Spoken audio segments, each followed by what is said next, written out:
Attention, ce que Spinoza a écrit sur Jésus va changer votre foi pour toujours. Vous pensez connaître la vérité sur Jésus-Christ? Vous croyez que tout ce qu'on vous a enseigné à l'Église, tout ce que vos parents vous ont transmis, tout ce que vous avez lu dans la Bible est la vérité absolue et incontestable? Alors, accrochez-vous bien, parce que ce que vous allez découvrir dans les prochaines minutes va faire trembler les fondations mêmes de votre système de croyance. Avant de commencer, si vous aimez les histoires qui changent votre vision du monde, les récits qui osent défier les dogmes établis et les vérités qui libèrent l'esprit, n'oubliez pas de vous abonner à cette chaîne. Vous ne voulez vraiment pas manquer ce qui va suivre. Et maintenant, faites-moi plaisir. Écrivez dans les commentaires de quel pays vous regardez cette vidéo et à quelle heure vous êtes en train de la découvrir. Je veux savoir où se trouvent ceux qui ont le courage de chercher la vérité. Est-ce que vous me regardez depuis Paris à midi, depuis Montréal au petit matin, depuis Dakar en fin d'après-midi? Écrivez-le maintenant. Et si vous êtes sur votre téléphone portable, tapez ce petit bouton « J'aime » maintenant. Cela aide énormément à faire découvrir ce contenu à d'autres personnes qui, comme vous, cherchent des réponses aux grandes questions. Un simple geste qui peut changer la vie de quelqu'un d'autre. Maintenant, plongeons dans une histoire qui a été cachée, supprimée et interdite pendant presque 4 siècles. Amsterdam, 1656. Imaginez une salle sombre, remplie d'hommes en noir, leurs visages graves éclairés par la lumière vacillante des chandelles. Un jeune homme de 23 ans se tient devant eux, le dos droit, le regard ferme. Il sait ce qui va se passer. Il sait qu'il va perdre tout ce qu'il connaît, sa famille, ses amis, son commerce, sa place dans la société. Mais peut-il reculer? Peut-il mentir et dire qu'il croit ce qu'il ne croit pas? Non, car cet homme s'appelle Baruch Spinoza. Et il vient de commettre le crime le plus dangereux qui soit, pensé par lui-même. Qu'est-ce qu'il a fait exactement? Qu'est-ce qu'il a dit de si terrible pour mériter ce qui va suivre? Il a osé poser des questions simples mais dévastatrices. Si Dieu est parfait, pourquoi aurait-il besoin de créer un monde imparfait? Si la Bible est la parole de Dieu, pourquoi contient-elle des contradictions? Si Jésus était vraiment le Fils de Dieu, pourquoi utilisait-il un langage si métaphorique, si ambigu? Ces questions, mes amis, allaient changer le monde pour toujours. Le chef de la communauté juive d'Amsterdam se lève. Sa voix résonne dans le silence pesant. Il lit un document qui glacera le sang de tous ceux qui l'entendent. Ce n'est pas simplement une excommunication, c'est une malédiction totale, absolue, terrifiante. Par le jugement des anges et par la sentence des saints, nous excommunions, expulsons, maudissons et condamnons Baruch Spinoza. Maudit soit-il le jour et maudit soit-il la nuit. Maudit soit-il quand il se couche et maudit soit-il quand il se lève. Maudit soit-il quand il sort et maudit soit-il quand il rentre. Pouvez-vous imaginer ces mots prononcés contre vous? Pouvez-vous concevoir le poids écrasant d'une telle condamnation? Ce n'était pas seulement l'expulsion d'une communauté, c'était l'annihilation sociale totale. Personne ne pouvait lui parler. Personne ne pouvait commercer avec lui. Personne ne pouvait même s'approcher à moins de 4 mètres de lui. Même sa propre famille devait le traiter comme un mort. Mais pourquoi? Pourquoi une telle violence? Qu'est-ce qui terrifiait tellement les autorités religieuses dans les pensées de ce jeune philosophe? La réponse est simple et terrifiante à la fois. Spinoza avait compris quelque chose sur Jésus-Christ que personne n'osait dire à voix haute. Quelque chose qui, s'il était vrai, détruirait l'édifice entier du christianisme institutionnel. Quelque chose qui libérerait les esprits, mais ruinerait le pouvoir des églises. Avançons maintenant de 14 ans. Nous sommes en 1670. Un livre circule en secret à travers l'Europe. Il n'a pas de nom d'auteur sur la couverture. Il est publié sous un faux éditeur. Pourquoi tant de précautions? Parce que ce livre, le Tractatus Theologico-Politicus, le traité théologico-politique, contient les idées les plus dangereuses jamais écrites sur la religion. Combien de temps a-t-il fallu avant que les autorités ne le découvrent et ne l'interdisent? Quelques mois seulement. Le livre est banni aux Pays-Bas, en France, en Angleterre, dans les États allemands, partout en Europe chrétienne. Le posséder devient un crime. Le lire devient un acte de rébellion. Le discuter devient une hérésie. Mais est-ce que cela a arrêté sa diffusion? Absolument pas. Au contraire, l'interdiction n'a fait qu'augmenter la curiosité. Les gens voulaient savoir qu'est-ce qui est écrit dans ces pages qui terrifient tant l'Église catholique, les protestants et même les rabbins juifs. Spinoza savait qu'il risquait sa vie en écrivant ces mots. Est-ce que vous comprenez ce que cela signifie? Il ne vivait pas dans notre époque de liberté d'expression relative. Il vivait à une époque où on pouvait être brûlé vif pour hérésie, à une époque où Giordano Bruno avait été carbonisé sur un bûcher pour avoir dit que l'univers était infini, à une époque où Galilée avait été forcé de se rétracter pour avoir affirmé que la Terre tournait autour du Soleil. Et pourtant, Spinoza a écrit. Il a écrit parce qu'il croyait que la vérité était plus importante que sa propre sécurité. Il a écrit parce qu'il voyait comment la religion était utilisée pour manipuler les masses, pour maintenir les gens dans l'ignorance et la peur. Il a écrit parce qu'il voulait libérer l'humanité de la superstition. Il y a même eu des tentatives d'assassinat. Un soir, alors qu'il sortait d'une réunion, un homme l'a attaqué avec un couteau. Spinoza a survécu de justesse. Savez-vous ce qu'il a fait? Il a gardé le manteau troué par le couteau comme rappel du prix de la vérité. Il ne s'est pas tu. Il n'a pas arrêté d'écrire. Pourquoi tant de courage? Pourquoi risquer tout cela? Parce que Spinoza avait découvert quelque chose de fondamental sur Jésus-Christ, quelque chose qui devait être révélé au monde, quel que soit le prix à payer. Alors, qu'est-ce que Spinoza a écrit exactement sur Jésus? Respirez profondément, parce que ce que vous allez entendre va défier tout ce qu'on vous a enseigné. Spinoza a écrit, noir sur blanc, sans ambiguïté, Jésus était un homme, pas le fils littéral de Dieu, pas la deuxième personne de la Trinité, pas Dieu fait chair, un homme. Extraordinaire? Oui. Sage? Certainement. Éclairé? Sans aucun doute. Mais un homme néanmoins. Est-ce que vous réalisez ce que cela signifie?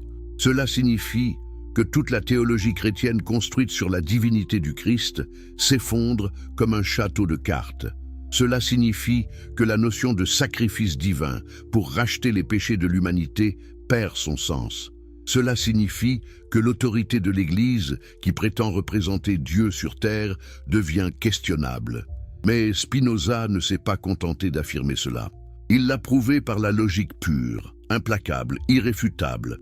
Écoutez bien son raisonnement parce qu'il est brillant dans sa simplicité. Dieu, par définition, est infini. Correct? Tout le monde est d'accord là-dessus. Chrétiens, juifs, musulmans. Dieu est éternel, sans commencement ni fin. Dieu est immuable, il ne change pas. Ses attributs font partie de la définition même de Dieu. Maintenant, Jésus était-il infini? Non, il était circonscrit dans un corps humain, dans un lieu et un temps spécifique. Était-il éternel? Non, il est né et il est mort. Était-il immuable? Non, il a grandi, il a appris, il a changé. Alors comment quelque chose d'infini peut-il devenir fini? Comment l'éternel peut-il naître? Comment l'immuable peut-il changer? C'est logiquement impossible. C'est une contradiction dans les termes. C'est comme dire qu'un cercle carré existe.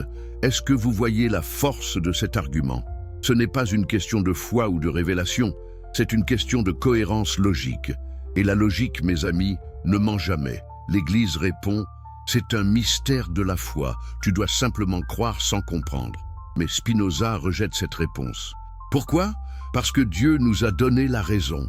Si Dieu nous a créés avec la capacité de penser logiquement, pourquoi nous demanderait-il ensuite d'abandonner cette capacité? Cela n'a aucun sens. Mystère de la foi n'est qu'une façon élégante de dire « Nous ne voulons pas que vous posiez des questions embarrassantes ». C'est un moyen de fermer le débat, de maintenir les gens dans l'ignorance. Et Spinoza a vu cela pour ce que c'était, une manipulation. Mais ce n'est que le début. Spinoza s'attaque ensuite au miracle. Est-ce que Jésus a vraiment transformé l'eau en vin? A-t-il vraiment marché sur l'eau? A-t-il vraiment ressuscité des morts? La réponse de Spinoza va vous choquer encore plus. Il dit « Les miracles n'existent pas. Ils ne peuvent pas exister. » et non pas parce que Dieu n'est pas assez puissant pour les accomplir, mais parce que l'idée même d'un miracle est contradictoire avec la nature de Dieu. Pourquoi? Parce qu'un miracle, par définition, est une violation des lois de la nature. Mais qui a créé les lois de la nature? Dieu. Donc un miracle signifierait que Dieu viole ses propres lois. Mais pourquoi un Dieu parfait créerait-il des lois imparfaites qu'il devrait ensuite violer? Cela n'a aucun sens. Si Dieu est parfait, alors ses lois sont parfaites. Et si ces lois sont parfaites, elles n'ont pas besoin d'être violées. Donc, soit les miracles n'existent pas, soit Dieu n'est pas parfait. Choisissez. Vous voyez comment Spinoza pense. Il utilise la logique comme un scalpel, disséquant chaque croyance, exposant chaque contradiction. C'est inconfortable. C'est dérangeant. Mais pouvez-vous réfuter son raisonnement? Alors, si Jésus n'accomplissait pas vraiment de miracles, comment expliquer les récits des évangiles? Spinoza a une réponse à cela aussi. Les guérisons de Jésus, dit-il, étaient probablement dues à des causes naturelles que les gens de l'époque ne comprenaient pas. Peut-être utilisait-il des herbes médicinales. Peut-être avait-il des connaissances en psychologie qui lui permettaient d'influencer l'état mental des gens, ce qui affectait leur santé physique. Mais surtout, Spinoza souligne que les récits de miracles ont été écrits des décennies après les événements, par des gens qui n'étaient pas témoins oculaires, dans le but de convaincre d'autres personnes de se convertir. Est-ce que vous feriez confiance à un compte-rendu écrit 50 ans après un événement, par quelqu'un qui ne l'a pas vu, avec un agenda évident de conversion? Quand Jésus disait qu'il était le Fils de Dieu, qu'est-ce qu'il voulait vraiment dire? L'Église dit qu'il parlait littéralement, qu'il affirmait être Dieu incarné. Mais est-ce vraiment ce qu'il disait? Spinoza fait remarquer quelque chose de crucial. Dans la tradition juive d'où venait Jésus, l'expression « Fils de Dieu » était métaphorique. Le roi David était appelé Fils de Dieu. Le peuple d'Israël était appelé Fils de Dieu. Cela ne signifiait pas une filiation biologique ou divine littérale. Cela signifiait avoir une relation spéciale avec Dieu, être proche de Dieu, comprendre Dieu. Donc quand Jésus se disait Fils de Dieu, il utilisait simplement le langage de son époque et de sa culture. Il disait qu'il avait une conscience profonde de Dieu, qu'il comprenait la nature divine d'une manière que d'autres ne comprenaient pas. Mais il ne disait pas qu'il était Dieu lui-même. D'ailleurs, est-ce que vous vous souvenez que dans l'évangile de Jean, Jésus dit « Ne savez-vous pas que vous êtes des dieux ?» Il cite le psaume 82. Si nous sommes tous des dieux dans ce sens métaphorique, alors Jésus s'affirmant comme Fils de Dieu n'est pas une affirmation unique de divinité. C'est une reconnaissance que nous participons tous de la nature divine. C'est une interprétation radicalement différente, n'est-ce pas? Et pourtant, elle a du sens si vous lisez les textes sans les lunettes de 2000 ans de dogmes théologiques. Maintenant, parlons de la Bible elle-même, parce que c'est ici que Spinoza devient vraiment révolutionnaire. Il ne se contente pas de réinterpréter les textes, il remet en question leur origine même. On vous a dit que Moïse a écrit les 5 premiers livres de la Bible, n'est-ce pas? Le Pentateuque, la Torah, c'est ce que tout le monde croyait depuis des millénaires. Mais Spinoza a posé une question simple. Comment Moïse peut-il avoir écrit un texte qui décrit sa propre mort et son enterrement? C'est dans le Deutéronome, le dernier des 5 livres. Il y a une description détaillée de la mort de Moïse. Moïse, le serviteur de l'Éternel, mourut là dans le pays de Moab. Il l'enterra dans la vallée, et personne n'a connu son sépulcre jusqu'à ce jour. Et qu'est-ce que Moïse a écrit son propre éloge funèbre? A-t-il décrit sa propre mort? C'est absurde. Donc, soit Moïse n'a pas écrit tout le Pentateuque, soit il faut croire à un miracle où Dieu a guidé sa main après sa mort, ce qui nous ramène au problème des miracles. Mais Spinoza ne s'arrête pas là. Il catalogue méticuleusement les contradictions, les anachronismes, les changements de style d'écriture qui suggèrent de multiples auteurs. Il note que certains passages font référence à des rois qui n'existaient pas à l'époque de Moïse. Il remarque que certaines villes mentionnées n'avaient pas encore été fondées. Sa conclusion est dévastatrice. Le Pentateuque n'a pas été écrit par Moïse. Il a été compilé et édité par de nombreux auteurs sur plusieurs siècles. C'est un document humain, pas une révélation divine descendue du ciel toute faite. Est-ce que vous comprenez les implications de cela? Si la Torah n'est pas la parole littérale de Dieu dictée à Moïse, alors toute l'autorité qu'on lui attribue s'effondre. Les lois, les commandements, les rituels, tout cela devient relatif, historique, culturellement conditionné. Et qu'en est-il des évangiles? Spinoza applique la même analyse critique. Matthieu, Marc, Luc et Jean. Ces noms évoquent pour vous les disciples qui ont marché avec Jésus, qui ont vu de leurs propres yeux ses actions, qui ont entendu de leurs propres oreilles ses paroles. N'est-ce pas? Faux. Les évangiles ont été écrits entre 40 et 70 ans après la crucifixion de Jésus. Aucun des auteurs n'était un témoin oculaire. Marc, le premier évangile écrit, a probablement été composé autour de 70 après J.C., soit 40 ans après la mort de Jésus. Jean le dernier a été écrit autour de 90-100 après J.B.C. Vous imaginez le jeu du téléphone arabe sur 40 à 70 ans. Les histoires se transforment, s'embellissent, se mythifient. Des détails sont ajoutés, des miracles sont amplifiés, des discours sont reconstruits de mémoire, ou même inventés pour faire un point théologique. Et ce n'est pas de la spéculation, vous pouvez le voir en comparant les évangiles entre eux.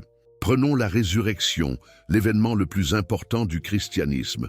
Combien d'anges les femmes ont-elles vues au tombeau vide? Matthieu dit un ange, Marc dit un jeune homme, Luc dit 2 hommes, Jean dit 2 anges. C'est le même événement? Comment les récits peuvent-ils différer sur un détail aussi crucial? Ou prenons la mort de Judas. Dans Matthieu, Judas se pend de remords. Dans les Actes des Apôtres, il tombe et ses entrailles se répandent. Ce sont 2 morts complètement différentes. Laquelle est vraie? Ou sont-elles toutes les 2 fausses? Spinoza répertorie des centaines de ces contradictions. Pas pour être méchant ou destructeur, mais pour prouver un point. La Bible ne peut pas être la parole infaillible de Dieu, car elle contient des erreurs claires et des incohérences. C'est un document humain, écrit par des humains, avec toutes les limitations et imperfections que cela implique. Mais peut-être que l'aspect le plus révolutionnaire du travail de Spinoza n'est pas ce qu'il détruit, mais ce qu'il construit. Il crée quelque chose de complètement nouveau, la méthode historico-critique d'analyse biblique. Qu'est-ce que cela signifie?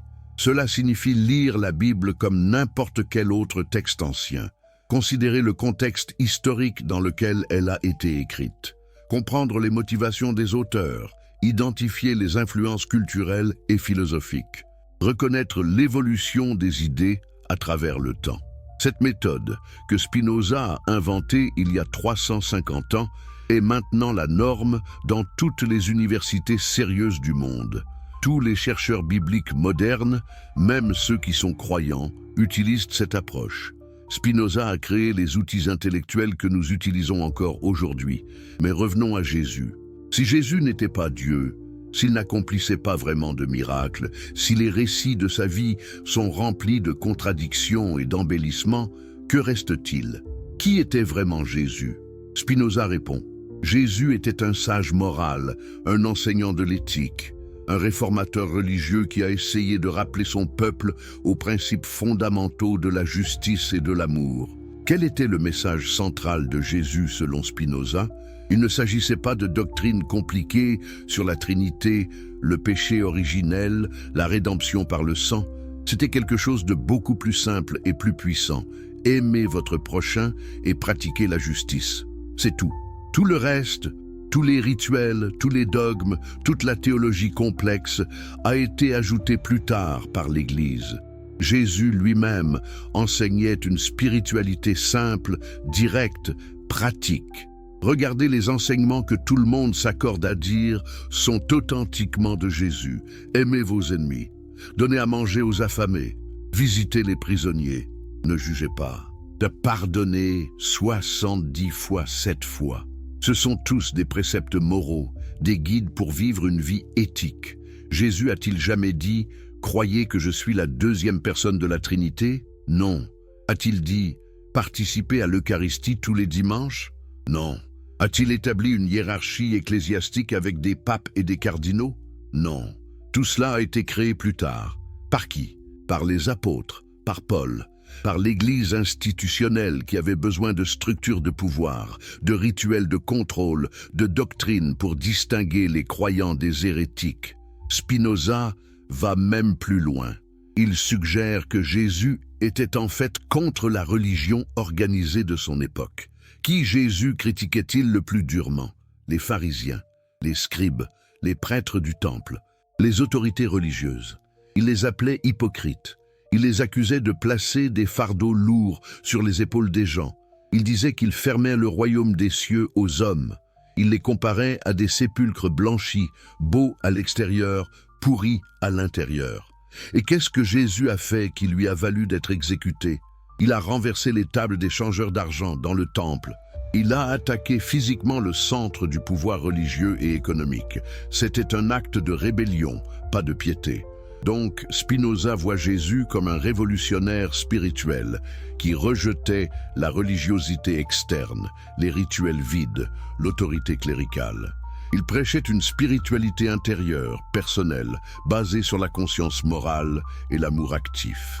Mais alors, comment en est-on arrivé au christianisme institutionnel avec toute sa complexité théologique? Spinoza pointe du doigt un homme, Paul de Tarse. Paul n'a jamais rencontré Jésus de son vivant. Tout ce qu'il sait de Jésus vient d'une vision qu'il a eue sur le chemin de Damas, une expérience subjective, mystique, impossible à vérifier. Et pourtant, les lettres de Paul constituent la plus grande partie du Nouveau Testament et ont façonné le christianisme plus que les enseignements de Jésus lui-même. C'est Paul qui développe la doctrine du péché originel. Jésus n'en a jamais parlé. C'est Paul qui enseigne la salvation par la foi plutôt que par les œuvres. Jésus a constamment souligné l'importance des actions. C'est Paul qui crée le concept du Christ cosmique, préexistant, divin. Jésus parlait de lui-même comme du Fils de l'homme. Spinoza pose la question dérangeante. Pourquoi Paul, qui n'a jamais connu Jésus, définit-il le christianisme plutôt que les enseignements réels de Jésus? N'est-ce pas étrange? N'est-ce pas suspect? Sa réponse est que les disciples et apôtres ont trahi le message de Jésus. Pas intentionnellement peut-être, mais inévitablement. Ils ont transformé un enseignement simple en religion complexe. Ils ont créé une hiérarchie où Jésus voulait l'égalité. Ils ont établi des rituels où Jésus prêchait la spontanéité. Ils ont construit une institution où Jésus libérait les individus. Pourquoi? Parce que les institutions religieuses servent le pouvoir, pas la vérité. Elles existent pour se perpétuer elles-mêmes.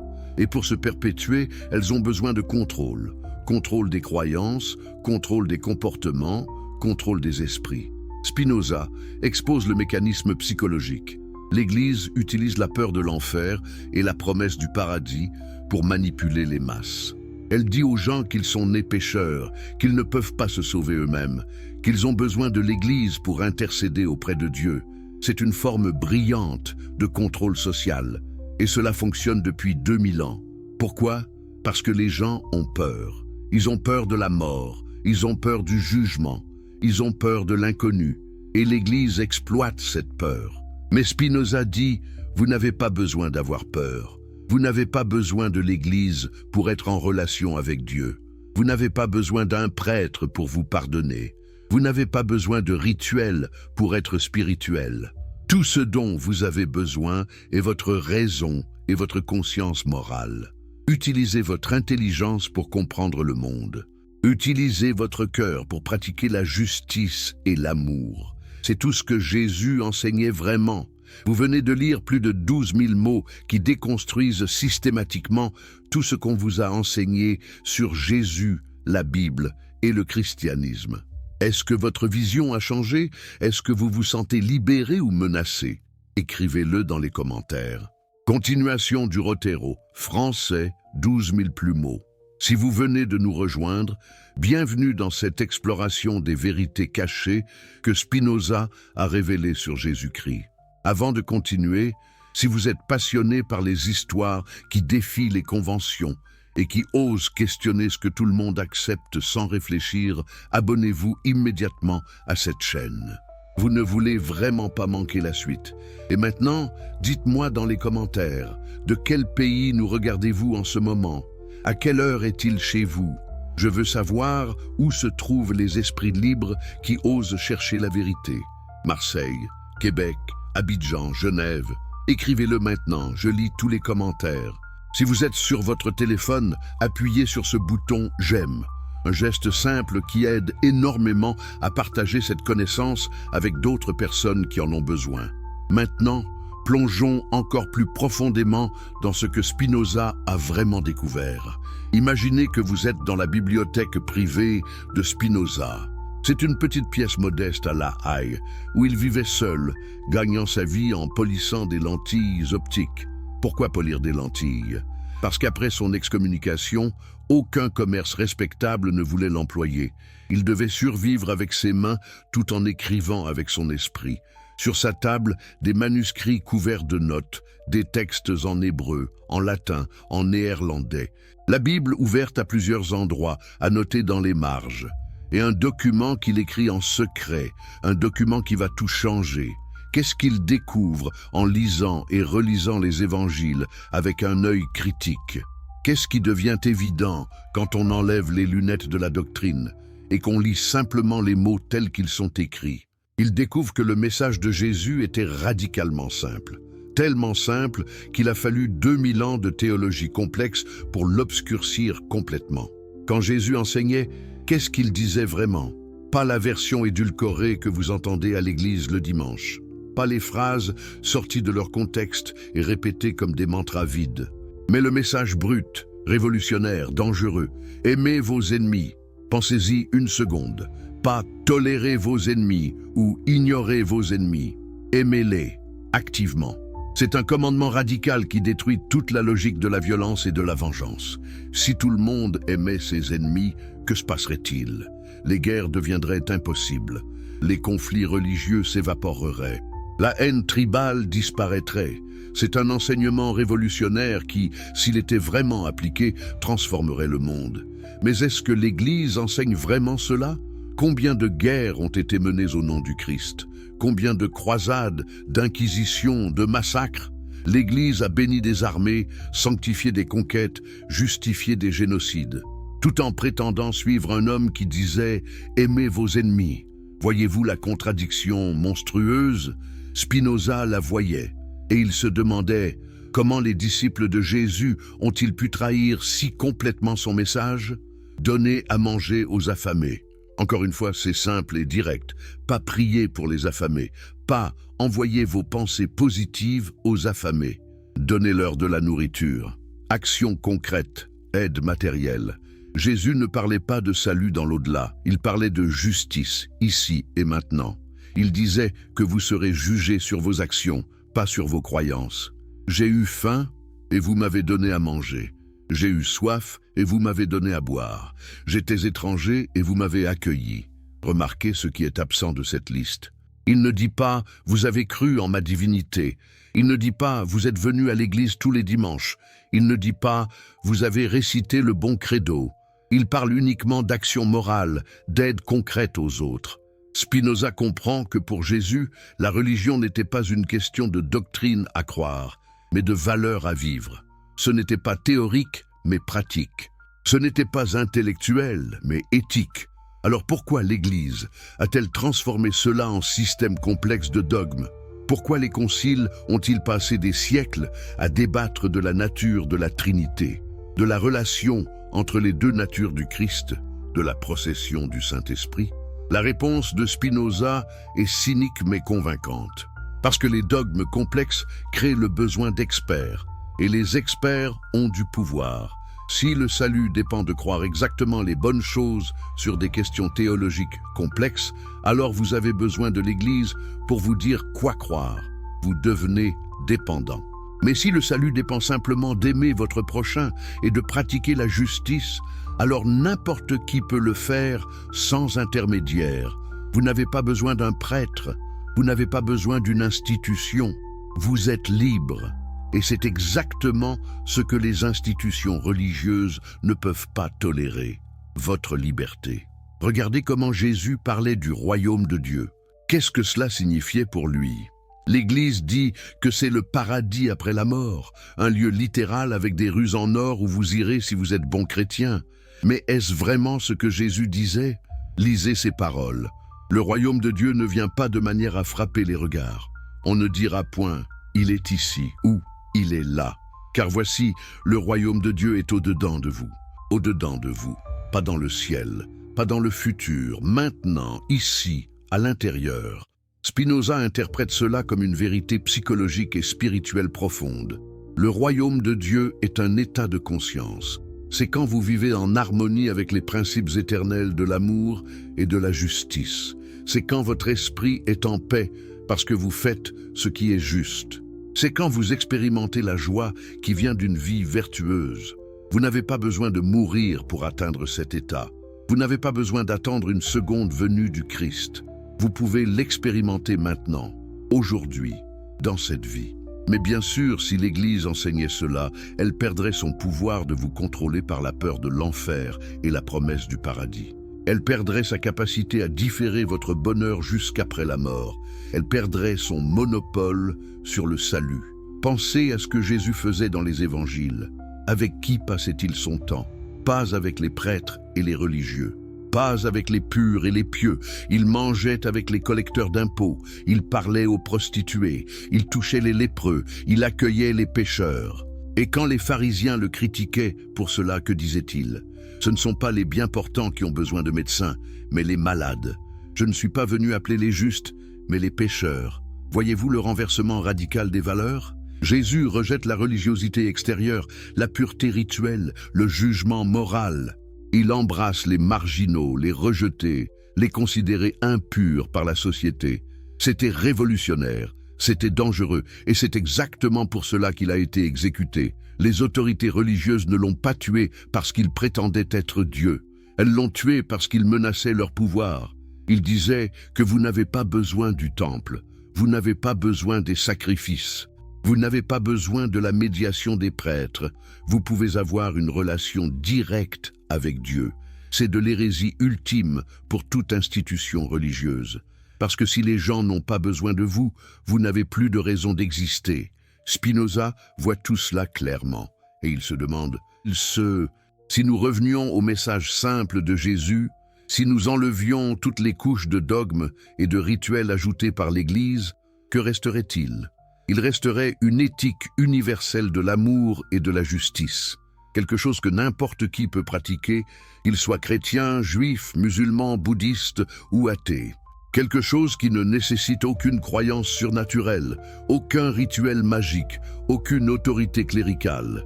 Et c'est exactement pourquoi l'Église déteste Spinoza avec une passion brûlante.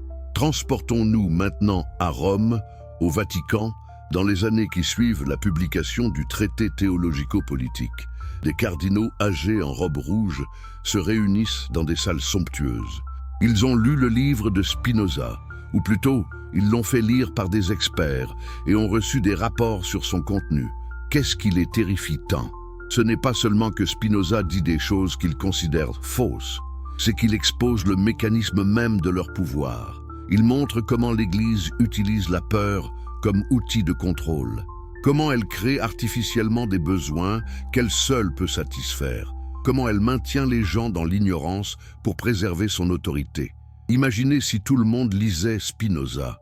Imaginez si tout le monde comprenait que la Bible a été écrite par des humains, qu'elle contient des erreurs, qu'elle peut être analysée critiquement comme n'importe quel texte ancien.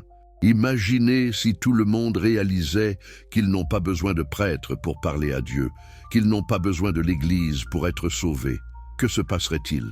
Les églises se videraient, les dons s'arrêteraient, le pouvoir politique de l'Église s'effondrerait. Toute la structure pyramidale d'autorité ecclésiastique deviendrait obsolète. C'est une menace existentielle. Et les institutions ne prennent pas les menaces existentielles à la légère. Alors ils bannissent le livre. Ils menacent d'excommunier quiconque le lit. Ils essaient de supprimer sa diffusion par tous les moyens possibles. Mais est-ce que cela fonctionne? Non, parce que vous ne pouvez pas tuer une idée en brûlant un livre. L'idée persiste. Elle se propage. Elle infecte les esprits comme un virus de vérité. Et au fil des décennies et des siècles, les idées de Spinoza se répandent, discrètement d'abord, dans des cercles intellectuels clandestins, puis plus ouvertement pendant les Lumières, puis massivement avec la sécularisation moderne. Aujourd'hui, la plupart des gens dans les sociétés occidentales, même ceux qui se disent chrétiens, pensent fondamentalement comme Spinoza sans même le savoir. Ils lisent la Bible de manière critique, ils doutent des miracles, ils séparent religion et moralité, ils rejettent l'autorité aveugle de l'Église. Spinoza a gagné, mais l'Église ne l'admettra jamais. Maintenant, Spinoza ne se contente pas de critiquer l'utilisation du pouvoir par l'Église. Il attaque aussi ses doctrines fondamentales. Et aucune doctrine n'est plus centrale au christianisme que celle du péché originel. Vous connaissez l'histoire. Adam et Ève dans le jardin d'Éden, le serpent, le fruit défendu, la chute. Et depuis lors, toute l'humanité est née dans le péché, corrompue, damnée, nécessitant le salut par le sacrifice du Christ. C'est le récit qui justifie toute la théologie chrétienne. Pas de péché originel, pas besoin de rédemption. Pas besoin de rédemption, pas besoin de Jésus comme sauveur, pas besoin de Jésus comme sauveur, pas besoin de l'Église. Alors, qu'est-ce que Spinoza dit à propos du péché originel? Il dit que c'est absurde, logiquement, moralement, théologiquement absurde. Pourquoi? Parce qu'il viole le principe fondamental de la justice. Vous ne pouvez être tenu responsable que de vos propres actions, pas des actions de quelqu'un d'autre. Si Adam a péché, Adam devrait être puni. Pourquoi ses descendants, qui n'existaient même pas au moment du péché, seraient-ils punis? Comment pouvez-vous hériter de la culpabilité? La culpabilité n'est pas génétique. Elle n'est pas transmissible par le sang. Imaginez dans un tribunal moderne. Un criminel est jugé. Le juge dit « Vous êtes coupable, mais je ne vais pas vous punir. Je vais punir vos arrière-petits-enfants. » Ce serait considéré comme monstrueusement injuste, non? Pourtant, c'est exactement ce que la doctrine du péché originel affirme. Dieu punit toute l'humanité pour le péché d'un homme. Des milliards de personnes sur des milliers d'années, toutes condamnées pour quelque chose qu'elles n'ont pas fait. Et puis Dieu envoie son Fils pour être torturé et tué afin de racheter cette culpabilité héritée. Mais là encore, où est la justice? Comment le meurtre d'une personne innocente peut-il effacer la culpabilité des coupables? C'est encore une fois une violation du principe que chacun est responsable de ses propres actes. Spinoza démolit cette doctrine pierre par pierre. Il montre qu'elle repose sur une compréhension primitive de la justice, une vision tribale où la culpabilité collective et la punition collective sont acceptables. Mais surtout, il pose la question: Jésus lui-même a-t-il jamais enseigné le péché originel? Cherchez dans les évangiles. Vous ne le trouverez pas. Jésus ne parle jamais d'Adam et Ève. Il ne dit jamais que les humains naissent corrompus. Il ne dit jamais que vous héritez de la culpabilité de vos ancêtres. D'où vient alors cette doctrine? De Paul. Encore Paul. Dans sa lettre aux Romains, Paul écrit: « Par un seul homme, le péché est entré dans le monde, et par le péché, la mort. » C'est Paul qui crée cette théologie, pas Jésus. Et Paul était influencé par des idées philosophiques grecques et des mythes du Moyen-Orient sur la chute de l'humanité d'un état parfait originel. Spinoza demande: pourquoi acceptons-nous la théologie de Paul qui n'a jamais rencontré Jésus plutôt que les enseignements de Jésus lui-même? N'est-ce pas étrange? N'est-ce pas révélateur? La réponse est que la théologie de Paul servait les besoins de l'Église institutionnelle. Elle créait un problème, le péché originel, auquel seule l'Église avait la solution, le salut par le Christ administré par les sacrements de l'Église. C'est un modèle commercial brillant, vous devez l'admettre. Mais si Spinoza a raison et que le péché originel est une fiction, alors tout l'édifice s'effondre. Vous n'êtes pas né corrompu, vous n'avez pas besoin d'être sauvé. Vous pouvez vous améliorer par vos propres efforts, par l'usage de votre raison et le développement de votre vertu. C'est libérateur, mais c'est aussi terrifiant pour l'Église, parce que cela signifie qu'elle n'est plus nécessaire. Et ce n'est pas seulement le péché originel que Spinoza remet en question. Il s'attaque aussi au concept même de miracle et par extension à tous les récits surnaturels de la Bible. Nous avons déjà parlé de l'argument logique de Spinoza contre les miracles. Un Dieu parfait créerait des lois parfaites qui n'auraient pas besoin d'être violées. Mais allons plus profondément dans les implications psychologiques et sociales de la croyance au miracle. Pourquoi les gens croient-ils au miracle? Spinoza dit que c'est par ignorance et superstition. Quand quelque chose se passe que nous ne comprenons pas, nous l'attribuons à une intervention surnaturelle plutôt que d'admettre notre ignorance et de chercher une explication naturelle. Dans les temps anciens, un éclair était un miracle, la foudre de Zeus. Maintenant, nous comprenons l'électricité et plus personne ne pense que Zeus lance des éclairs. Une éclipse était un présage divin. Maintenant, nous pouvons les prédire avec précision des siècles à l'avance. Jésus guérit un aveugle, peut-être que l'homme avait une cécité psychosomatique qui a été guérie par suggestion. Peut-être que le récit a été exagéré au fil du temps. Peut-être qu'il n'était pas vraiment aveugle, mais seulement malvoyant. Il y a des dizaines d'explications naturelles possibles. Mais dire « c'est un miracle », Dieu a violé les lois de la nature, ferme toute investigation. C'est intellectuellement paresseux, et c'est exactement ce que l'Église veut, que vous arrêtiez de poser des questions. Spinoza va encore plus loin. Il dit que la croyance au miracle est en fait un manque de foi en Dieu. Pourquoi? Parce qu'elle implique que l'ordre naturel créé par Dieu est insuffisant, qu'il a besoin d'intervenir constamment pour corriger ou améliorer sa création. Un vrai croyant en un Dieu parfait devrait croire en la perfection de ses lois naturelles. Chercher à comprendre ces lois, c'est honorer Dieu. Les violer, même pour Dieu lui-même, ce serait admettre son imperfection. Alors quand Jésus dit qu'il fait des miracles, que veut-il vraiment dire? Spinoza suggère qu'il utilise le langage métaphorique de son époque. Guérir spirituellement les aveugles qui ne voient pas la vérité. Ressusciter moralement les morts dans le péché. Nourrir intellectuellement les affamés de sagesse. Les disciples, littéralement d'esprit et cherchant des preuves concrètes, ont transformé ces métaphores en récits littéraux de miracles physiques.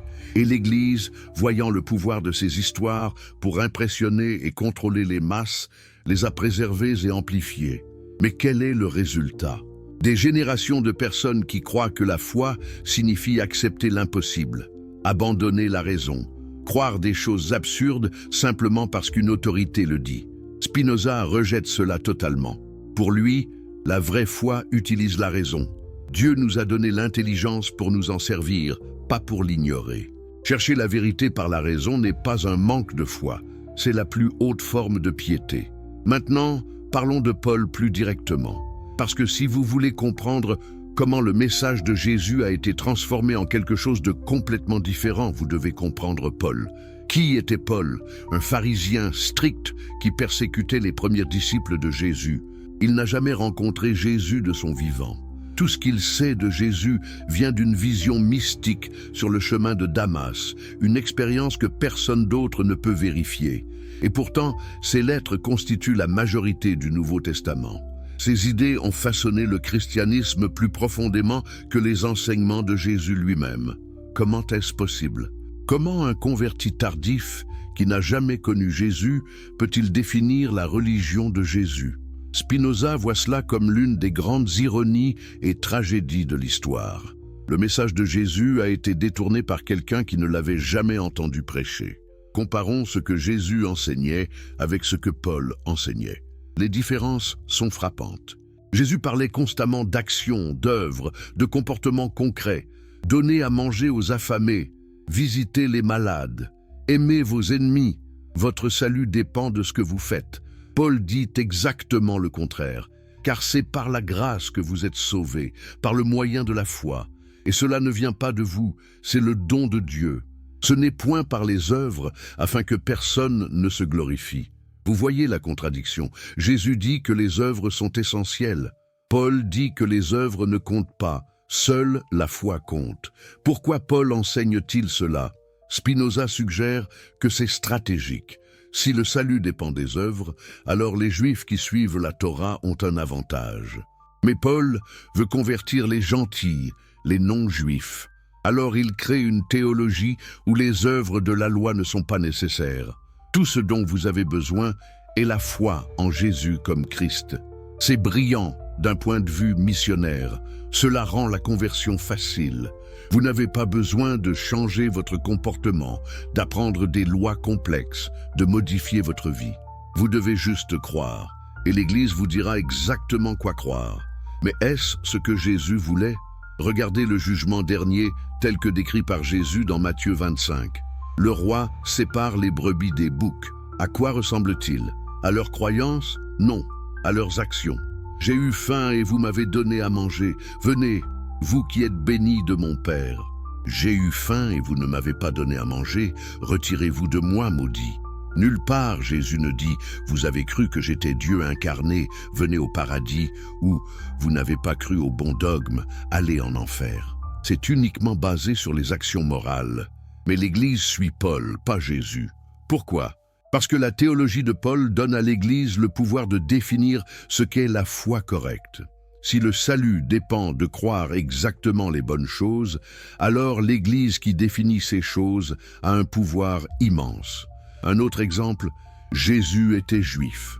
Il a observé la Torah, il allait à la synagogue, il célébrait les fêtes juives, il n'a jamais dit d'abandonner la loi juive.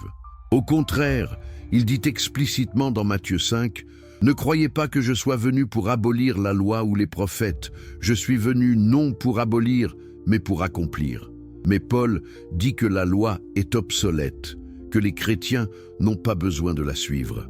Dans Galates, il écrit que si vous êtes circoncis, commandement central de la Torah, Christ ne vous servira de rien. Comment réconcilier cela avec les enseignements de Jésus? Vous ne pouvez pas, c'est une contradiction directe. Spinoza demande, qui devriez-vous suivre? Jésus qui a vécu selon la Torah ou Paul qui dit de l'abandonner? Le maître ou celui qui prétend le représenter sans l'avoir jamais connu? La réponse devrait être évidente. Mais l'Église a choisi Paul. Pourquoi? Parce que le judaïsme de Jésus limitait l'attrait universel du message. Paul a créé une religion qui pouvait se répandre au-delà des frontières culturelles juives. Mais dans le processus, le message original a été transformé, déformé, méconnaissable.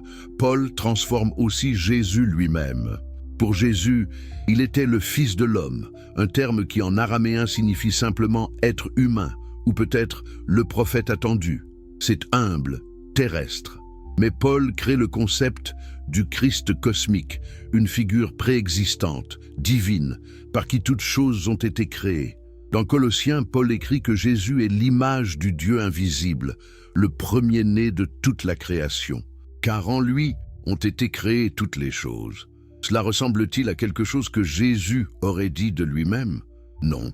Cela ressemble à la philosophie grecque, au logos de Platon, aux émanations néo-platoniciennes. Paul prend Jésus le rabbin juif et le transforme en divinité hellénistique. Et c'est cette version hellénisée de Jésus qui devient le christianisme orthodoxe.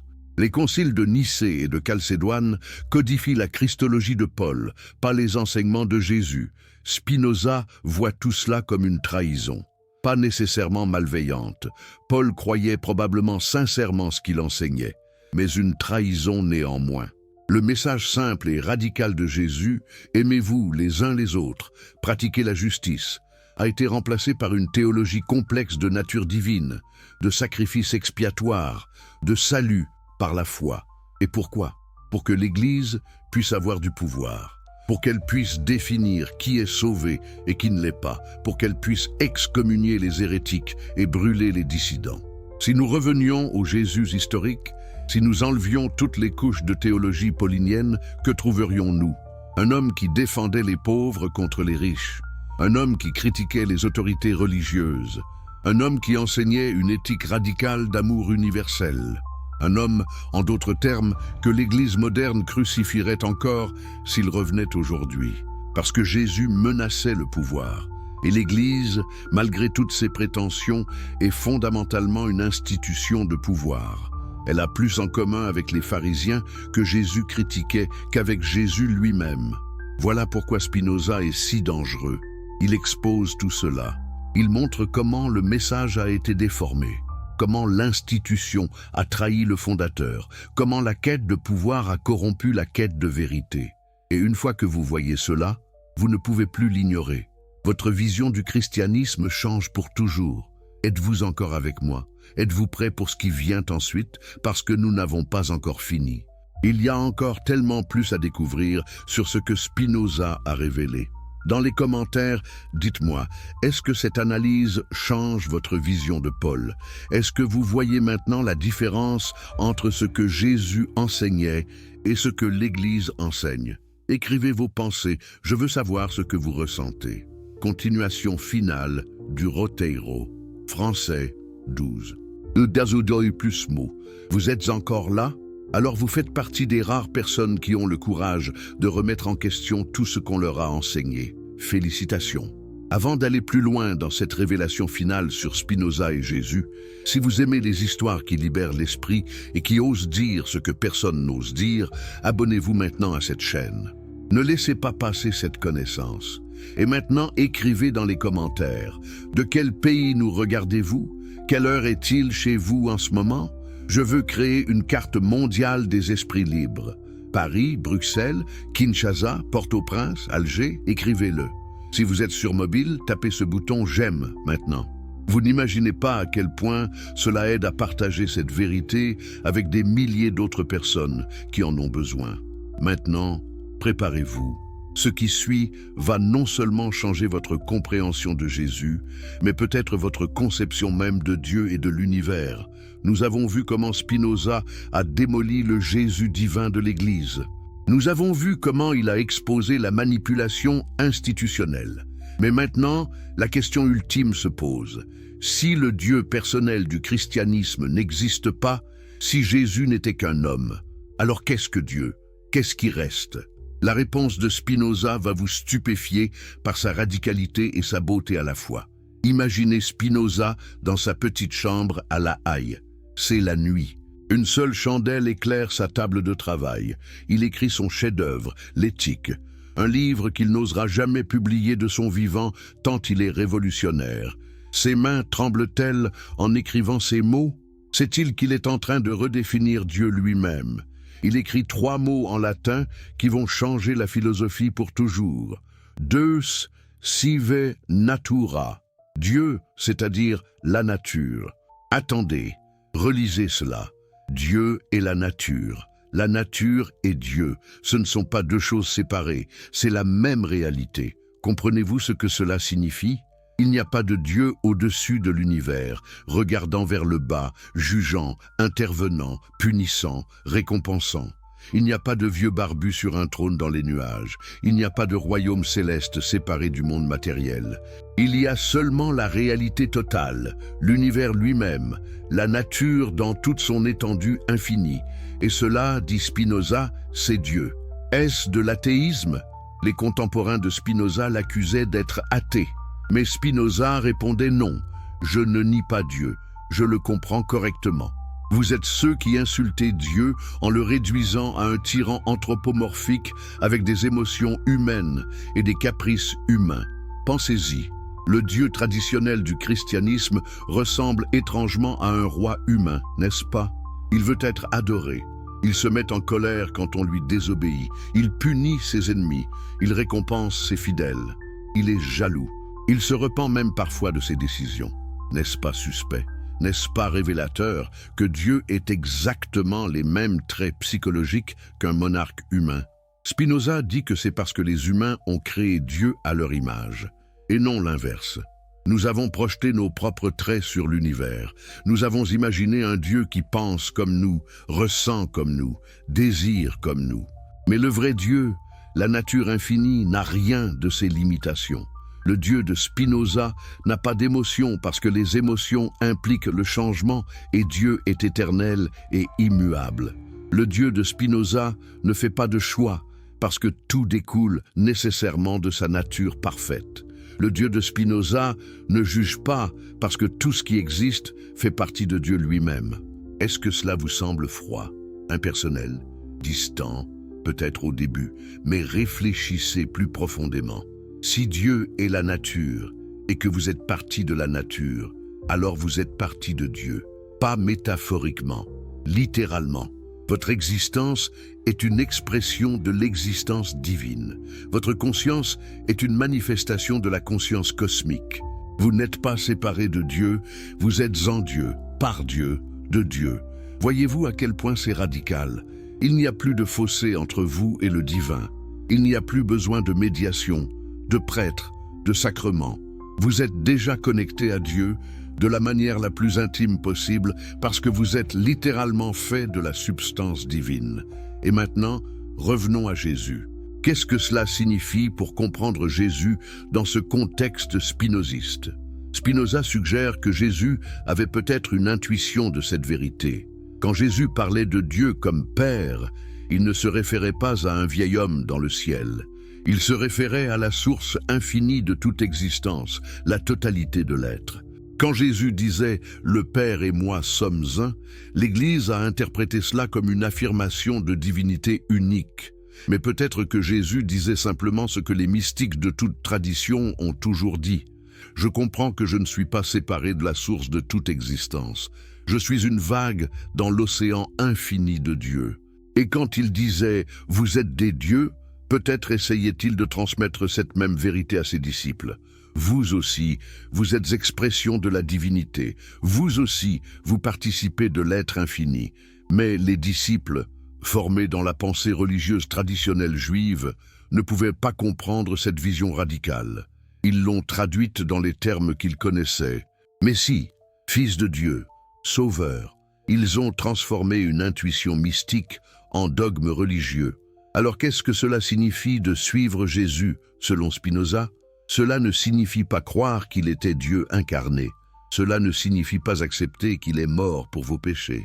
Cela signifie comprendre ce qu'il a compris, que nous sommes tous partis d'un tout infini, que l'amour et la justice sont les expressions naturelles de cette compréhension, que la vraie spiritualité est la reconnaissance de notre unité avec toute existence. C'est tellement différent du christianisme institutionnel, n'est-ce pas? Et pourtant, ne résonne-t-il pas plus profondément? N'est-ce pas plus cohérent, plus logique, plus belle même que l'histoire d'un Dieu qui se sacrifie à lui-même pour apaiser sa propre colère? Maintenant, parlons de quelque chose que l'Église utilise constamment pour contrôler les gens. La peur de l'enfer, la peur du jugement, la peur de la damnation éternelle. Combien de personnes restent dans l'Église non par amour de Dieu, mais par peur de l'enfer? Combien obéissent aux commandements, non par vertu, mais par terreur de la punition éternelle? Combien vivent dans l'anxiété constante de ne pas être assez bons, assez purs, assez pieux? C'est une forme de torture psychologique, et Spinoza dit « Arrêtez, libérez-vous de cette peur, parce qu'elle est basée sur un mensonge. Y a-t-il un enfer, un lieu de tortures éternelles où les damnés brûlent pour toujours ?» Spinoza dit non, c'est impossible. C'est logiquement, moralement, théologiquement impossible. Pourquoi? Parce qu'une punition éternelle pour des péchés finis est infiniment injuste. Si vous péchez pendant 70 ans de vie, quel crime pourriez-vous commettre qui mérite une éternité de torture? 1000 ans de souffrance? 1 million d'années? 1 milliard? Et après cela, encore 1 milliard? Et encore, sans fin? C'est monstrueux. Aucun être bon ne pourrait concevoir un tel système. Et si Dieu est parfaitement bon et juste, alors l'enfer éternel ne peut pas exister. Mais l'Église dit que Dieu est amour, et en même temps qu'il torture les gens éternellement. Comment réconcilier cela? Vous ne pouvez pas. C'est une contradiction fondamentale. Imaginez un parent humain, le pire parent que vous puissiez imaginer. Même ce parent horrible ne torturerait pas son enfant éternellement pour aucune désobéissance. Cela serait considéré comme le mal absolu. Alors, comment Dieu, qui est censé être infiniment meilleur que le meilleur parent humain, pourrait-il faire quelque chose d'infiniment plus mauvais? La seule réponse cohérente est que l'enfer éternel est une invention humaine, pas une réalité divine. C'est un outil de contrôle créé par les institutions religieuses pour garder les gens obéissants. Et Jésus a-t-il vraiment enseigné l'enfer éternel? Regardez attentivement ces mots dans les évangiles. Les traductions parlent souvent d'enfer, mais le mot grec original est Gehenna, une vallée réelle près de Jérusalem où les ordures étaient brûlées. Jésus utilisait une métaphore locale, pas une description littérale d'un royaume de torture éternelle.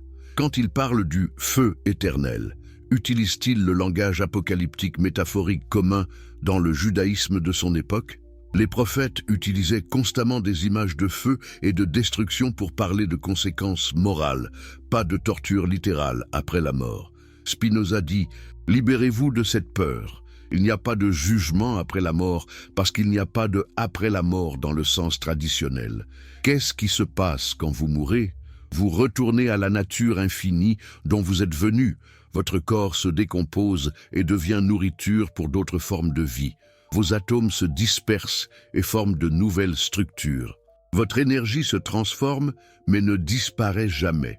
Y a-t-il une continuité de la conscience personnelle? Spinoza dit non. La conscience dépend d'un corps organisé d'une certaine manière. Quand cette organisation se dissout, la conscience individuelle cesse. Mais vous ne cessez pas d'exister, vous vous réintégrez simplement dans la totalité infinie. Est-ce terrifiant? Cela dépend de votre perspective. Si vous vous identifiez étroitement avec votre ego, votre personnalité, votre identité séparée, alors oui, c'est effrayant. Mais si vous comprenez que votre vraie nature est l'être infini lui-même, dont votre conscience individuelle n'est qu'une vague temporaire, alors ce n'est pas une perte, mais un retour à la maison. Les mystiques de toute tradition ont décrit cette compréhension comme la paix ultime. Rumi le soufi disait « Pourquoi devrais-je avoir peur? Quand n'ai-je pas été mort avant ?» Les Upanishads hindous enseignent « Tat Tvam Asi » tu es cela, l'absolu. Le bouddhisme parle d'anatta, le non-soi, la dissolution de l'illusion de l'identité séparée. Jésus aussi, selon Spinoza, comprenait peut-être cela. Quand il disait « Qui veut sauver sa vie la perdra, mais qui perd sa vie à cause de moi la trouvera », peut-être ne parlait-il pas de martyr littéral. Peut-être parlait-il de lâcher prise de l'ego, de dissoudre l'illusion de séparation, de réaliser l'unité avec le tout. Mais l'Église a transformé cela en doctrine de souffrance et de sacrifice. Elle a créé la peur de la mort et puis offert le salut de cette peur qu'elle a elle-même créée. C'est manipulatoire et brillant à la fois. Spinoza dit « Voyez à travers cette manipulation. La mort n'est pas à craindre parce que vous ne pouvez pas vraiment mourir. Ce que vous êtes vraiment, la substance éternelle de Dieu, ne peut ni naître ni mourir. Seules les formes transitoires changent. Et qu'en est-il du paradis? L'Église promet que si vous êtes bon, vous irez au paradis après la mort, où vous serez éternellement heureux. Spinoza demande, qu'est-ce que le paradis? Un lieu physique avec des rues en or et des portes de perles? C'est ridicule. Un état de bonheur éternel en présence de Dieu, mais si Dieu est partout, vous êtes déjà en présence de Dieu. Le vrai paradis, dit Spinoza, n'est pas un lieu ou un moment futur, c'est un état de conscience que vous pouvez atteindre maintenant, dans cette vie. C'est quand vous comprenez la nature de la réalité, quand vous vivez en accord avec la raison, quand vous pratiquez la vertu par amour de la vertu elle-même. C'est ce que Jésus voulait dire par « le royaume de Dieu est au-dedans de vous ». Ce n'est pas quelque chose que vous attendez après la mort, c'est quelque chose que vous réalisez dans la vie. Mais l'Église a externalisé et futurisé le salut. Pourquoi? Parce que si le paradis est ici et maintenant, accessible par votre propre effort et compréhension, alors vous n'avez pas besoin de l'Église. Mais si le paradis est après la mort et que seule l'Église peut vous y faire entrer par ses sacrements, alors vous êtes dépendant d'elle. Voyez-vous le stratagème? Voyez-vous comment l'institution a déformé le message pour servir ses propres intérêts? Spinoza vous libère de tout cela. Il dit « Le bonheur est possible maintenant. La paix est accessible immédiatement. La béatitude ne nécessite pas de mourir d'abord. Tout ce qu'il faut, c'est comprendre et vivre selon la vérité. Quelle vérité? Que tout est un, que la séparation est illusion, que vous êtes expression de l'infini, que l'amour et la raison sont les chemins vers la joie, que la vertu est sa propre récompense, que vivre éthiquement crée naturellement le bonheur. C'est tellement simple et pourtant tellement profond. Et c'est exactement ce que Jésus enseignait avant que l'Église ne complique tout.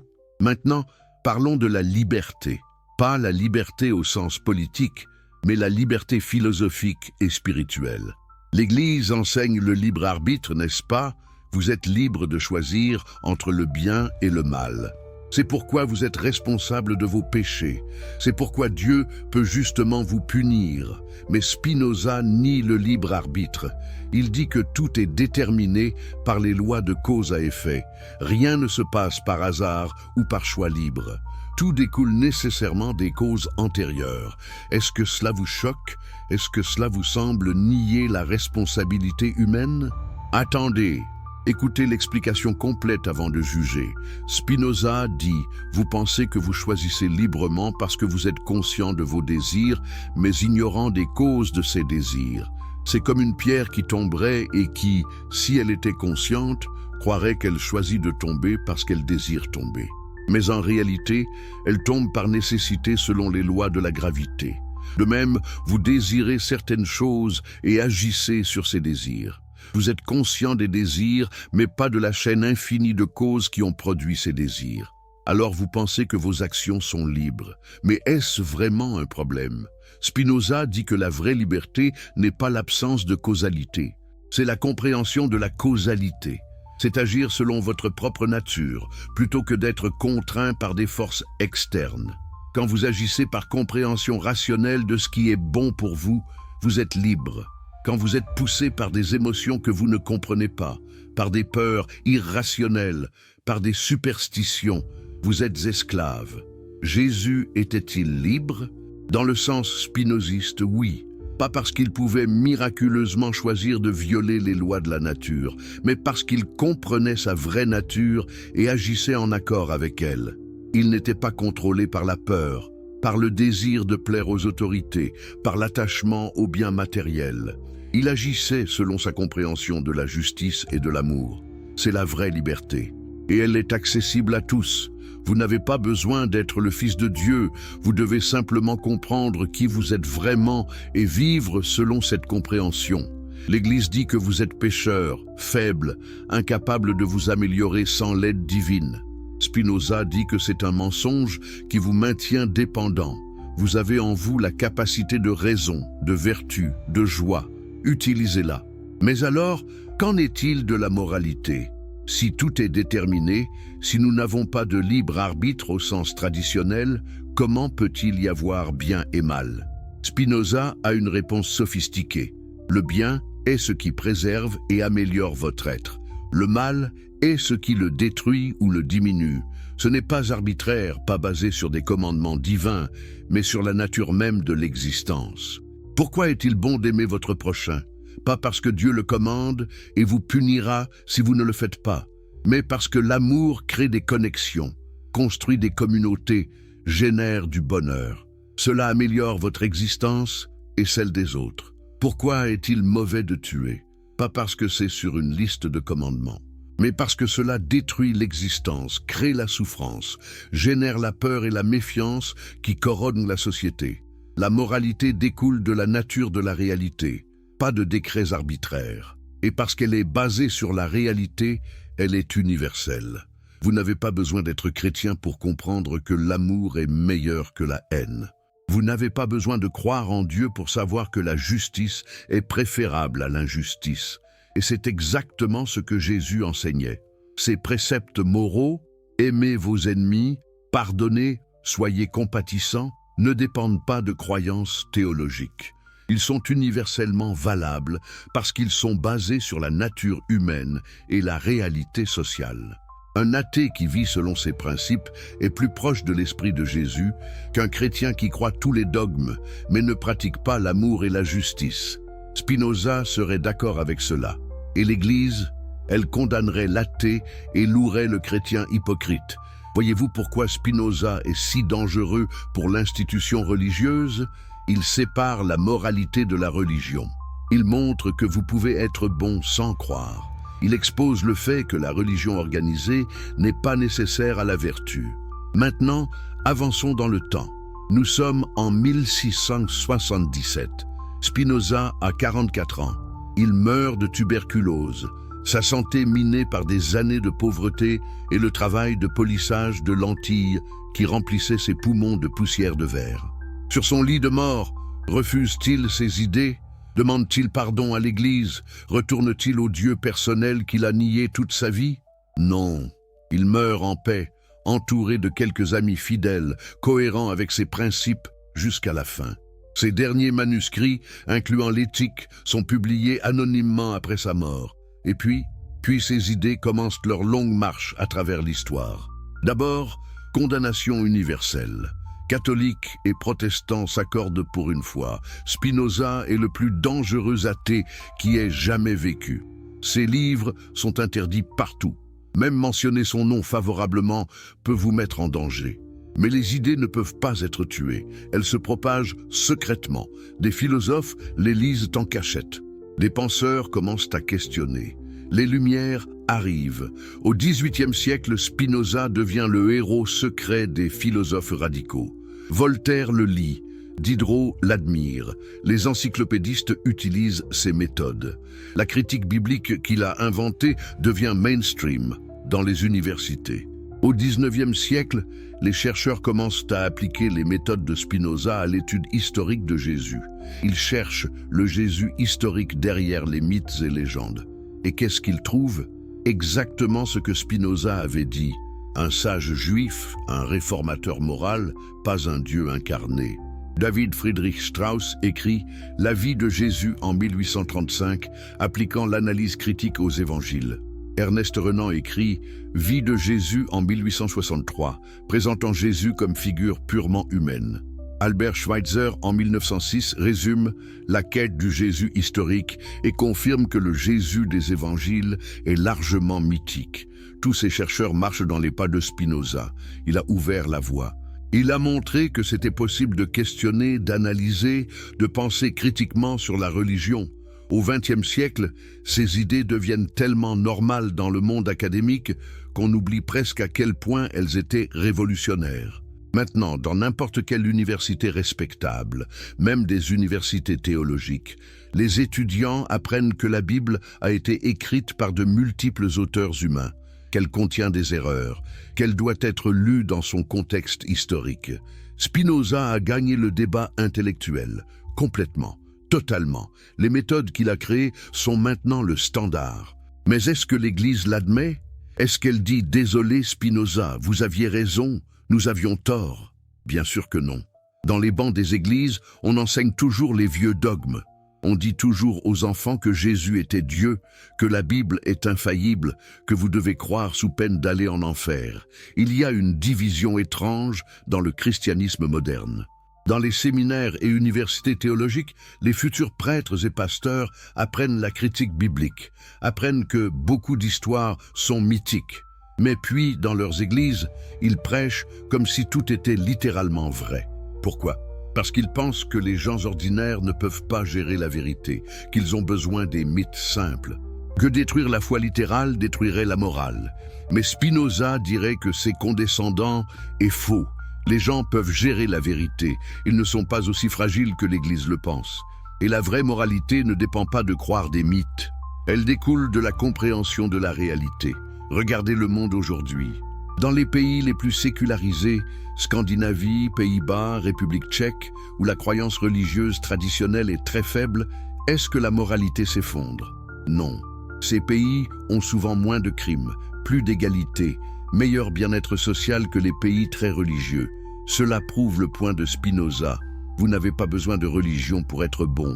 La moralité peut se tenir sur ses propres pieds, basée sur la raison et l'empathie humaine. Et qu'en est-il de Jésus dans tout cela? Si nous enlevons toute la théologie, si nous rejetons les miracles, si nous voyons Jésus simplement comme un enseignant humain de sagesse morale, perd-il sa valeur? Au contraire, il devient plus précieux. Parce que maintenant, ces enseignements peuvent être universels. Un musulman peut apprécier les paroles de Jésus sur l'amour sans avoir à croire qu'il était Dieu. Un bouddhiste peut pratiquer le pardon que Jésus enseignait sans accepter la théologie chrétienne. Un athée peut vivre selon l'éthique de Jésus sans croire au surnaturel. Jésus, le sage humain, est accessible à tous. Jésus le Dieu incarné ne l'est qu'aux chrétiens, lequel a plus d'impact potentiel. Spinoza libère Jésus de la prison du dogme chrétien.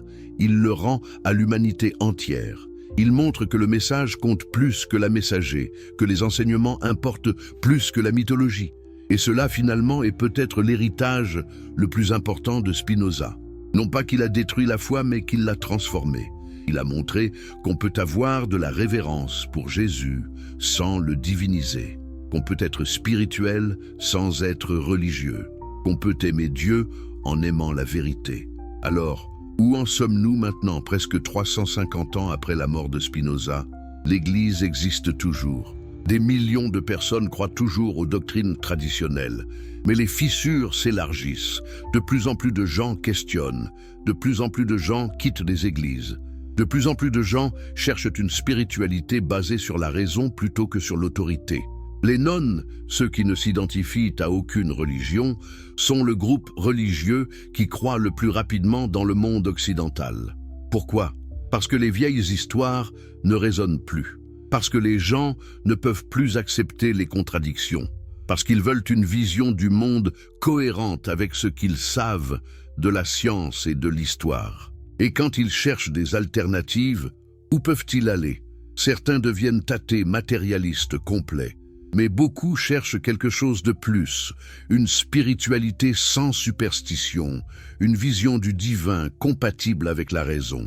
C'est là que Spinoza attend. Pendant 3 siècles, ces idées ont été trop radicales pour la plupart. Mais maintenant, le monde est peut-être prêt.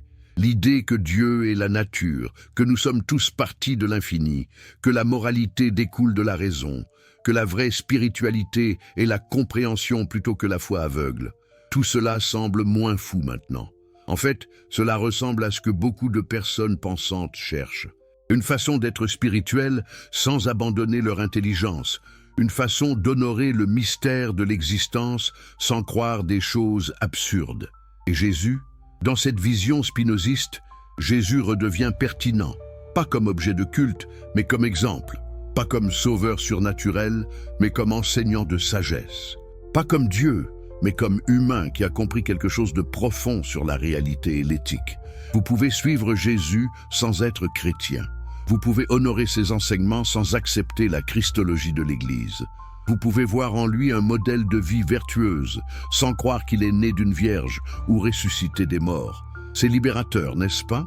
Vous n'avez plus à choisir entre rejeter complètement Jésus ou accepter tout le package théologique. Vous pouvez prendre ce qui est précieux, les enseignements éthiques, et laisser ce qui est problématique, les dogmes surnaturels. Alors, qu'est-ce que Spinoza nous dit finalement sur Jésus? Il nous dit que Jésus était humain, brillamment humain, inspirant humain, mais humain néanmoins. Il nous dit que le message de Jésus était simple, amour et justice. Tout le reste est ajouté. Il nous dit que la Bible est un document humain avec toutes les imperfections humaines. Il nous dit que l'Église a trahi le message de Jésus pour gagner le pouvoir. Il nous dit que nous n'avons pas besoin de médiateur entre nous et le divin. Il nous dit que la vraie spiritualité est la compréhension, pas la superstition. Il nous dit que nous sommes libres, libres de penser, libres de questionner, libres de chercher la vérité. Et peut-être le plus important, il nous dit que la vérité n'est pas à craindre, même si elle détruit vos croyances confortables, même si elle vous force à repenser tout ce qu'on vous a enseigné. La vérité, au final, est libératrice. Voilà le cadeau de Spinoza, pas le confort des certitudes faciles, mais la liberté de la pensée honnête. Pas la sécurité des dogmes, mais l'aventure de la recherche. Est-ce que cela change votre foi? Cela dépend de ce que vous entendez par foi. Si votre foi est l'acceptation non questionnée de doctrine, alors oui, Spinoza l'a détruit. Mais si votre foi est la confiance que la vérité est bonne et vaut la peine d'être cherchée, alors Spinoza la renforce. Si votre Dieu est si petit qu'il ne peut survivre aux questions honnêtes, alors ce n'est pas vraiment Dieu. Le vrai Dieu, l'infini, l'éternel, la source de toute existence, ne craint pas votre intelligence, il l'accueille. Et Jésus, si Jésus était vraiment ce qu'il prétendait être, la vérité, le chemin, la vie, alors il peut survivre à l'examen historique. Si ces enseignements sont vraiment précieux, ils le restent même si nous rejetons sa divinité supposée. Spinoza n'a pas tué Jésus. Il l'a libéré, libéré de la prison du dogme, libéré des chaînes de la théologie, libéré pour être ce qu'il était vraiment, un enseignant de sagesse dont les paroles peuvent inspirer l'humanité entière, pas seulement les croyants d'une religion particulière. Alors maintenant, la question n'est plus « Est-ce que Jésus était Dieu ?» La question est « Qu'est-ce que vous allez faire avec les enseignements de Jésus ? Comment allez-vous les vivre? Allez-vous aimer vos ennemis? Allez-vous donner à manger aux affamés? Allez-vous pratiquer la justice et la compassion? Allez-vous pardonner? Allez-vous juger moins et comprendre plus? Ces questions ne nécessitent aucune croyance surnaturelle. Elles ne dépendent d'aucune autorité ecclésiastique. Elles ne demandent que votre engagement à vivre éthiquement. Et c'est peut-être ce que Jésus voulait vraiment. Pas des adorateurs, mais des imitateurs. Pas des gens qui le divinisent, mais des gens qui suivent son exemple. Pas une religion à son nom, mais une humanité transformée par ses enseignements. Spinoza nous donne la permission de penser cela, la permission de questionner, la permission de chercher la vérité où qu'elle mène. Et si cette vérité est inconfortable, si elle détruit vos certitudes, si elle vous force à grandir au-delà de vos croyances d'enfance, alors, comme Spinoza, vous devrez avoir du courage. Le courage de penser par vous-même, le courage de supporter la solitude intellectuelle, le courage de vivre selon votre propre compréhension plutôt que selon l'opinion des autres. Ce n'est pas facile, Spinoza le savait. Il a payé le prix de sa pensée indépendante avec l'excommunication, la pauvreté, l'isolement. Mais a-t-il regretté? Ses écrits suggèrent que non. Il a trouvé la joie dans la vérité. Il a trouvé la liberté dans la compréhension.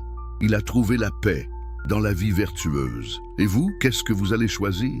Que le confort des croyances non examinées ou l'aventure de la recherche honnête de la vérité, l'autorité de l'institution ou l'autonomie de votre propre raison, la peur de l'enfer ou la liberté de vivre éthiquement par amour de la vertu elle-même, le Jésus mythique de l'Église ou le Jésus humain de l'histoire? Spinoza ne peut pas faire ce choix pour vous.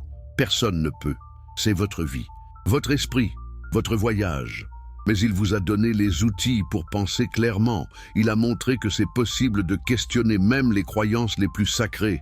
Il a prouvé que vous pouvez survivre, même prospérer, sans les certitudes confortables de la religion traditionnelle.